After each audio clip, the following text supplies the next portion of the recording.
قال: سجدة التلاوة هي سجدة كسجدة الصلاة بين تكبيرتين مسنونتين بدون رفع يدين ولا تشهد بعدها ولا تسليم، ويستحب أن تكون بين قيامين.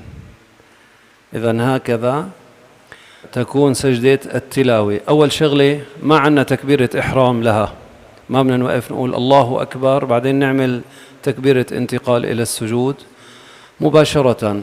تكبيرة نحن واقفين، تكبيرة انتقال الله أكبر، نسجد نسبح الله تعالى 3 مرات أو أكثر ونقول الله أكبر ونعود إلى القيام.